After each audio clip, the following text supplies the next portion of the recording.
So you've done your research, you spent hours watching countless YouTube tutorials. Finally, you went over to eBay, spent even more time scrolling through endless 35mm cameras before you finally dropped a stack on that mint condition camera that you've been wanting forever. Wait, what?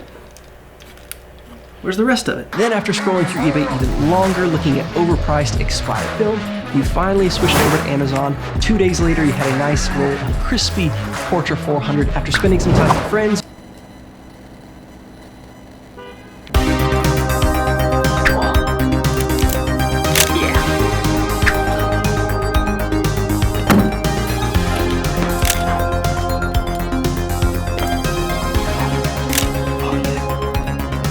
You finished off that roll. Finally, you sent it off to the lab, and of course you paid for the cheap scans because you shot straight fire photos, so you don't need the expensive ones. And a week, 2 weeks later, you finally open up that email, you download those files, open it up, and look at it to see this. What?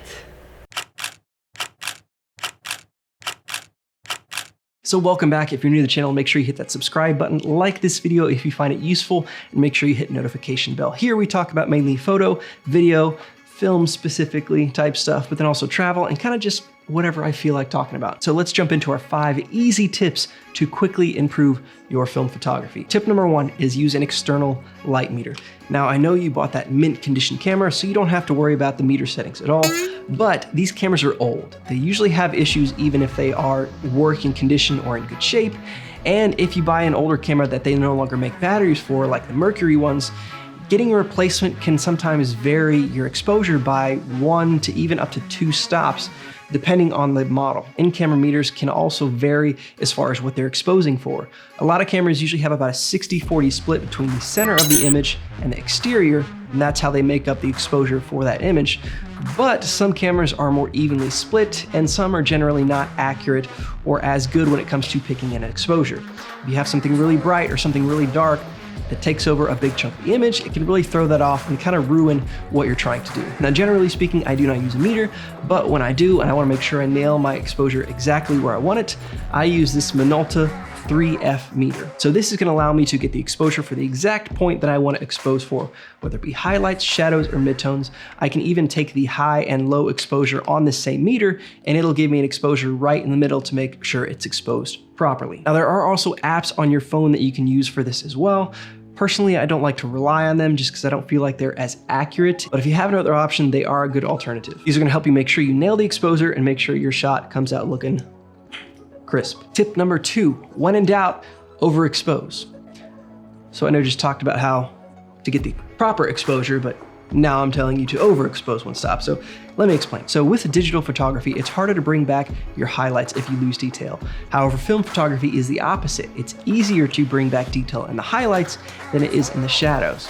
So if you're not sure of what your exposure should be, overexposing by 1, sometimes 2 stops is going to allow you to make sure that your image is exposed and you can bring back some of the detail from the highlights. Specifically, Portra 400 is kind of the go-to film for anybody that's starting out because it is so forgiving and you can push it 1 to 2 stops and be fine with it. Now, expired film is different. Expired film, generally up to 5 years, you're okay exposing as is, and this is all considering that it has been stored properly in a cold fridge or freezer or in cooler, not garage, humid, hot environments. Anything 5 to 10 years, I usually overexpose by 1 stop, and then past 10 years, it's usually 2 stops or more.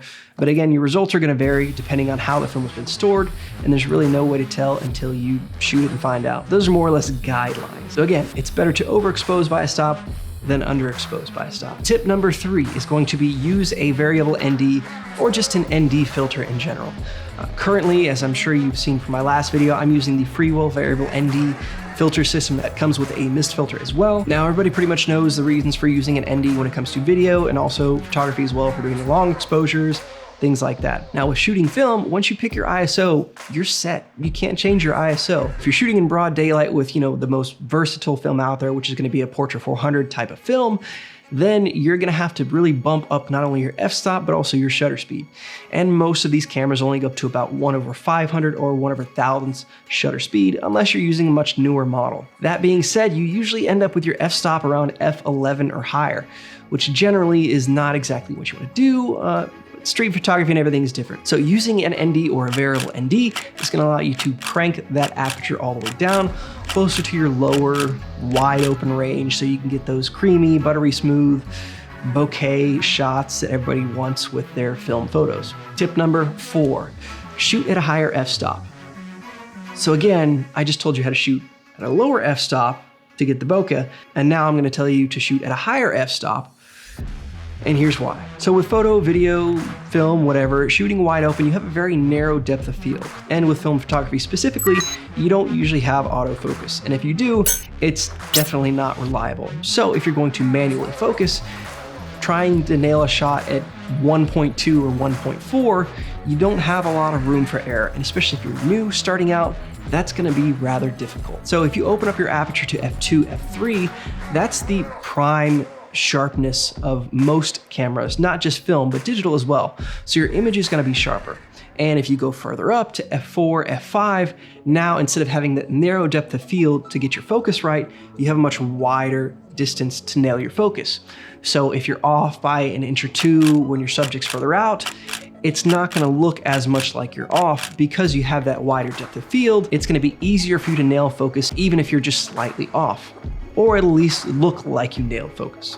So if you're having trouble nailing your focus, open up your f-stop, shoot it closer to f4, f5, and that's gonna help you nail focus and make sure you get those shots right.